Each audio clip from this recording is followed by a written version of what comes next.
এই তোরা কি সবাই রেডি? এই দাগের থেকে রেস শুরু। যে উত্তরপাড়া ঘুরে এই দাগেতে আগে আসতে পারবে সেই আজকে ফার্স্ট। ওকে রেডি 1 2 3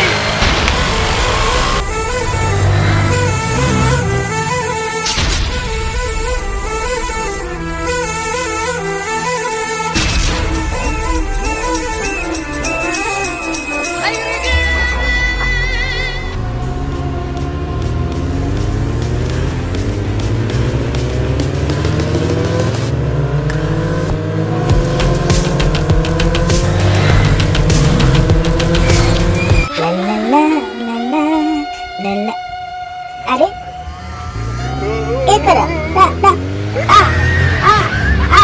अल्लाह गो ओ बाबा गो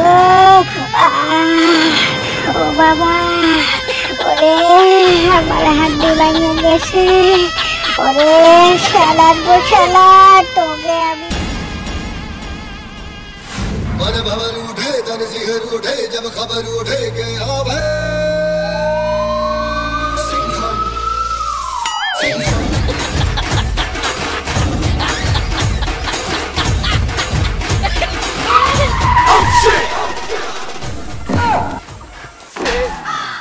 বাবা ব্রেক মারলে কেন আমি কিভাবে পড়লাম কেলায় গেছে হাঁটু।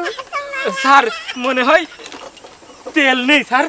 তেল নেই? এত ইম্পর্টেন্ট একটা মিটিং এ আসি আমরা, অপারেশনে আসি আর তুই কইছিস তেল নেই। তেল গেছে কোথায়? তেলের থামাই রেখেছিস তুই? তেলের থামাই রেখেছিস শোন যা হয়েছে হয়েছে, পড়ে গেছি, কেউ দেখেনি, রাস্তা পুরো ফাঁকা ছিল, কারো কবি নেই কথা।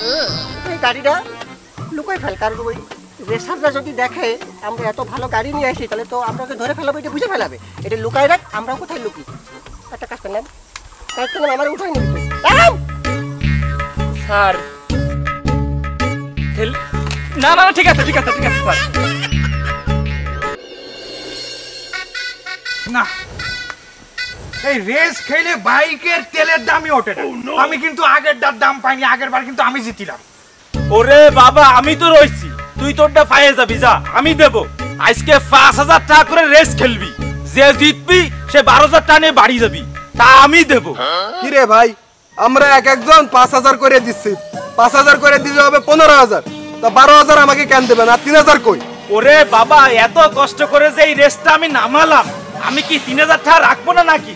আর একটা বিষয় ভালো করে শুনে রাখ, আমি যদি বাইকটা চালাতে পারতাম তোরা কি একজনও জিততে পারতি? আগে না ফুঙ্গা ডাক বেশি, উনি খেললি আমরা একদিনও জিততে পারতাম না। তুই হলি একটা জুয়োখোর। এই দুনিয়ায় এমন কোন খেলা আছে তুই জুয়ো ধরিস না? এ কথাবার্তা ঠিক করে কইস। কি কইস কি জোখর মানে? আমি হচ্ছে একজন উদ্যোক্তা, আমি যদি এই উদ্যোগটা না নিতাম তোরা কি রেস খেলতে পারতি? তুমি আমার বাড়ার উদ্যোক্তা, খেলো জুয়ো আবার উদ্যোক্তা। এই অত কথা বাদ, এই তোরা কি কেউ লাগাবি কারোর পক্ষে কিছু? হয় হয় হয় মুই লাগামু, মুই হইছে ফরবিতে লাগামু, ফরবি হইছে খারাটা। এ ভাই মুই আমনের পক্ষে 5000 টাকা লাগাইলাম। আর ভাই আমি আপনার পক্ষে 3000 লাগাইলাম। ও তোরা এই দুটোই লাগাইছিস? তাহলে আমি আপনার পক্ষে লাগাবো ভাই, গাড়ি মেইন না ড্রাইভার হচ্ছে মেইন। ভাই তাহলে আপনারও থাক আমারও থাক, আপনি 2500 আর আমি 2500, ঠিক আছে ভাই? আমি আপনারটা লাগালাম। আচ্ছা ঠিক আছে, এই তো চল তাহলে আমরা খাইয়ে দেয়, বিকালে একবারে বেরোবো রেস করতে। হয় বিকালে রেস।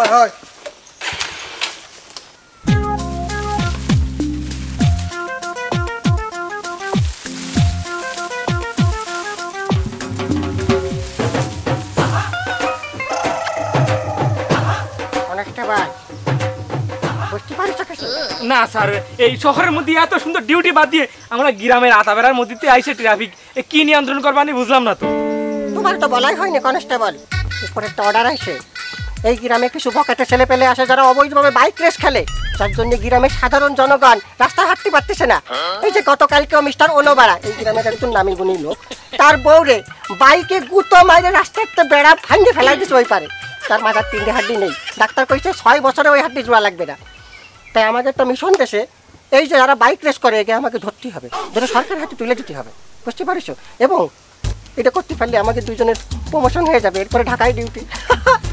ঠিক বলেছেন স্যার, তাহলে মোটামুটি ডিউটি দিতে হবে কড়া ভাবে স্যার। চলেন স্যার চলেন। এই বাইক সারকে যে কোনো মূল্যে ধরতে হবে। শোনো, কেউ যদি সাইকেল হেলমেট ছাড়া চালায় তাও ধরে না।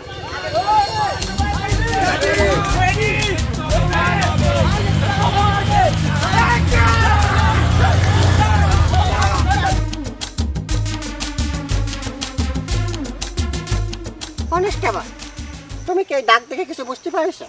হ্যাঁ স্যার, আমি একবারে বুঝে ফেলাইছি। ওকে স্যার, এইটা হচ্ছে উত্তরপাড়া, এইটা হচ্ছে দক্ষিণপাড়া। আমার মনে হয় এইখানে হচ্ছে এই যে হাঁটাহাঁটি নিয়ে মনে হয় এই দাগটা দিয়ে রাখছে। আর কনস্টেবলের কিছু না কয়ে এইটা সেই দাগ যেখান থেকে বাইক রেস খেলে। কি শিখলে তুমি এতদিন? স্যার, কিন্তু এত বড় গ্যাংস্টারকে ধরার জন্য আমরা দুইজন আইছি, আমরা কি পারবো ওকে ধরতে? কনস্টেবল, তুমি কিন্তু আমার অনেক কিছু করে দেখতেছো। তুমি আমার পুরো নাম জানো? আমার পুরো নাম সিঙ্গামাল লাবাং বিন বাজরাঙ্গি বিন বাহুবলী বিন আতঙ্কবাদী বিন মাওবাদী সৈয়দ শামশের বিন আজগার খানি ফ্রম দাবাং। এই গ্যাং ধরার জন্য আমি একাই যথেষ্ট, বুঝতে পারিছো? তুমি কোনো টেনশন করবে না, শুধু সময়ের অপেক্ষায় থাকো, দেখো আমি কি করে ওই গ্যাংকে ধরি।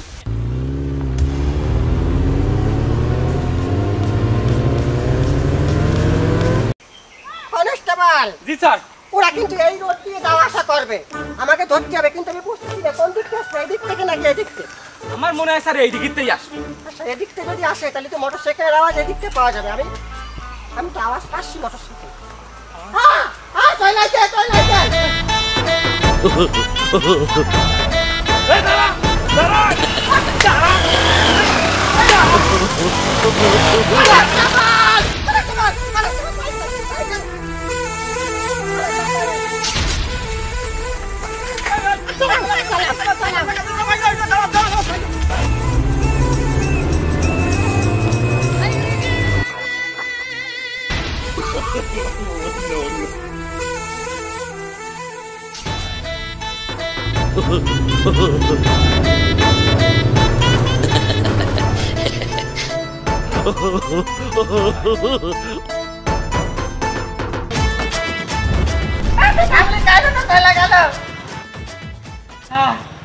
আমার আর তেল নেই।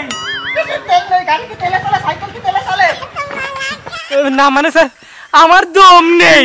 হাওড়ার দম নেই? তোর সাইকেল তো পেট্রোল আমি বেশি মারলাম, আর তোর দম নেই? না না, ওই মোটরসাইকেলে সাইকেল দিয়ে দবলায় ধরা যাবে না। এই আমাকে মোটরসাইকেলটা বার কর, ওতে তেল ভরে মোটরসাইকেল দিয়ে দবলায় ধরতে হবে। চল বাবা, মোটরসাইকেলটা চলেন স্যার।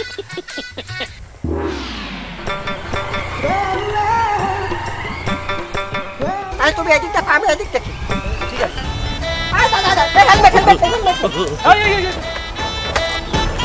কনস্টেবল, হেলমেট ছাড়া মোটরসাইকেল চালাচ্ছে, আর তোরা তিনজন উঠছিস কেন? কই স্যার, তিনজন কই? আমরা তো মাত্র দুইজন। দুইজনের সামনে দেখি না? এ তো বাচ্চা মানুষ স্যার, এ কি একজন ধরার মধ্যে পড়ে? কনস্টেবল বলে বাসটা ধরার মধ্যে পড়ে না। এই একটা তোর পিছনে কিনা?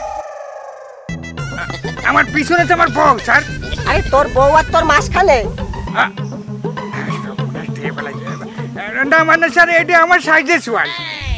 দুইটা বাচ্চা নিয়ে ঘুরতেছিস আর করছিস, দুইজন মাত্র, 4 জন চালাচ্ছিস। আরে স্যার, এই পাশে আর একটা। বাচ্চা নিয়ে ঘুরতেছিস?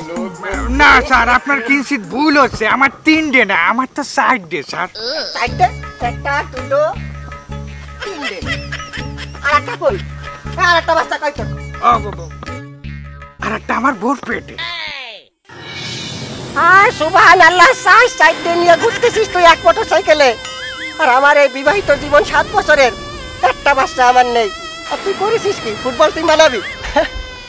শোন বাপ, তোর পা দুইটা ধরি, তোর কাছে আমার একটাই রিকোয়েস্ট, তুই মোটরসাইকেল চালানোর সময় হেলমেট পরিস আর না পরিস আমার তাতে কোনো সমস্যা নাই, কিন্তু তোর বিবাহিত জীবনে হেলমেট পরে গাড়ি চালাস, তা নাহলে কিন্তু মোটরসাইকেল একটাই কাজ হবে না। বাম্পার, ওই যে টায়ার, সব থেকে বসানো লাগবে বাচ্চা কাজটা। বাবা তুই যা, তোর হেলমেট লাগবে না। ঠিক আছে, ঠিক আছে, ধন্যবাদ স্যার, ধন্যবাদ।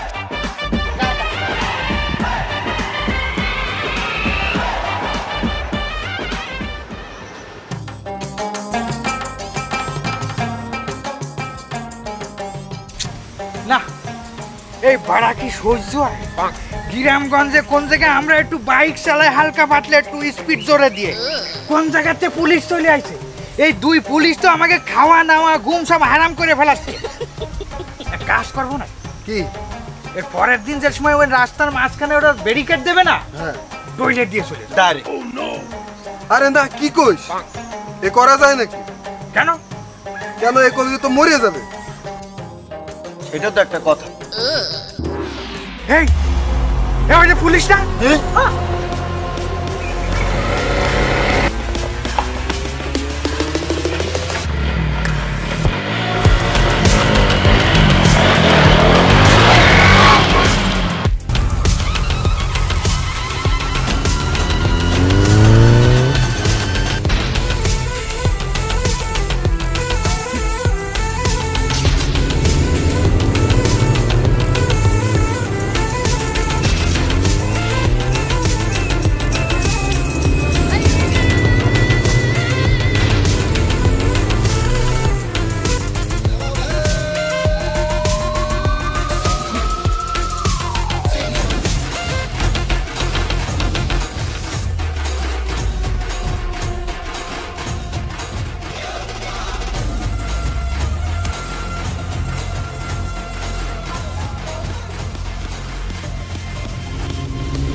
কনস্টেবল দেখেছ,